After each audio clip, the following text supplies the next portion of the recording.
আসসালামু আলাইকুম। আপনারা যে অবস্থাতেই আমার এই ভিডিও দেখছেন, আশা করি সবাই ভালো আছেন। আলহামদুলিল্লাহ, আমিও অনেক ভালো আছি। এখানে প্রচুর প্রজাপতি ছিল, কয়েকটি আমার কাছাকাছি শুধু উড়াউড়ি করছিল, ভীষণ ভালো লাগছিল। আমার হাত পাততেই ওরা বসে পড়লো, তো ভাবলাম আমি ক্যামেরা বন্দি করে নিয়ে আপনাদের সাথে শেয়ার করি।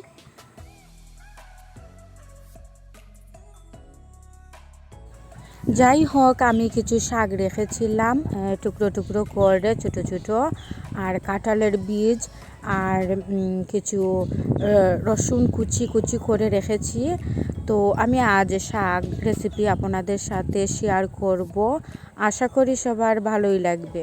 আজকের রেসিপিতে আমি তেলের পরিমাণটা খুবই কম রাখবো, আর ওই কিছু তেল দেব অল্প পরিমাণ দিয়ে, রসুনকে শুধু ভাজার জন্য এরকমই পরিমাণ শুধু তেল দেব আমি কুড়িয়ে। তো যাই হোক, এখানে প্রচুর বাতাস হচ্ছিল, যার ফলে আপনাদের হয়তো ভিডিও দেখতে একটু অসুবিধা হতে পারে, তো আপনার প্লিজ একটু কমার দৃষ্টিতে দেখবেন। তো আমার রান্নার প্রসেস শুরু করলাম। আমি রসুনকে ভালোভাবে ভেজে নেব, আর তো দেখতেই পাচ্ছেন আমি কি করছি।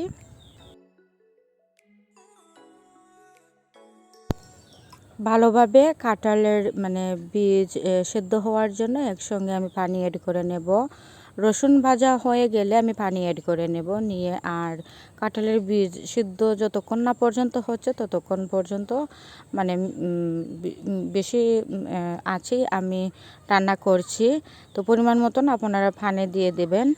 আমি আর সিদ্ধ হওয়ার জন্য ঢাকনা দিচ্ছি না, ঢাকনা দিয়ে ঢেকে রাখবো না।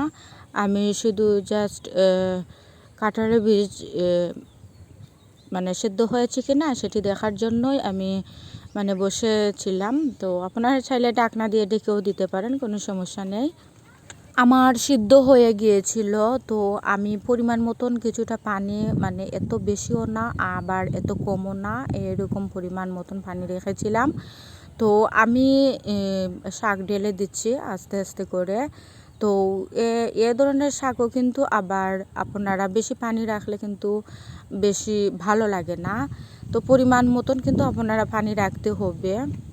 আমার এ শাক খেতে ভীষণ ভালো লাগে, কষ্ট করে চিবিয়ে চিবিয়ে খেতে হয় না, দিলেই চলে যায়। আমি ওই রকমই বলি সবসময়। তো বাচ্চারাও কিন্তু ওই শাকটা খেতে ভীষণ ভালোবাসে, আমার মেয়েও অনেক ভালোবাসে। তো আমি ওকে কাঁঠালের বীজ দিলে আরও শখ করে ও খায়, যে কাঁঠালের বীজ আছে। ও বাচ্চারা দেখবেন বেশিরভাগ কাঁঠালের বীজ কিন্তু প্রচুর ভালোবাসে। তো দেখেন প্রচুর সুন্দর হয়েছে আমার শাক। এটি অনেক আগে আমি ভিডিও করেছিলাম আমার বাসা, তো আমরা দেশের বাড়িতে এসেছি, তো আপনাদের সাথে কিছুটা টুকটাক শেয়ার করব।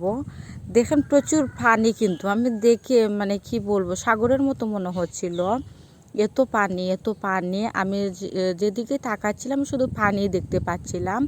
তো ভাবলাম আপনাদের সাথে কিছু শেয়ার করি। আমি এসেছি আমার দেশের বাড়িতে, ইনশাআল্লাহ আরও ভিডিও ছাড়বো। আমার দেশের বাড়ি আসলে অনেক প্রচুর সুন্দর, চারদিকে সবুজ গাছ, আর আমাদের এখানেই বেড়ে ওঠা।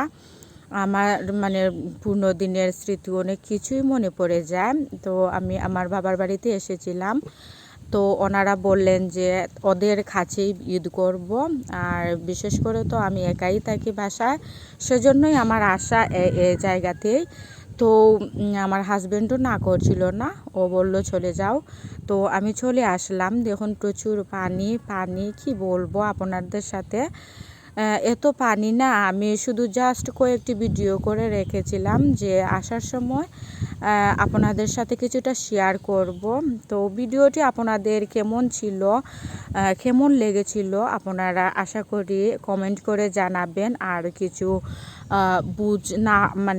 কিছু না বুঝলে আমাকে কমেন্ট করে বলবেন। রান্নার রেসিপির কথা বলছি। তো সবাই সুস্থ থাকবেন, ভালো থাকবেন, খুদা হাফিজ।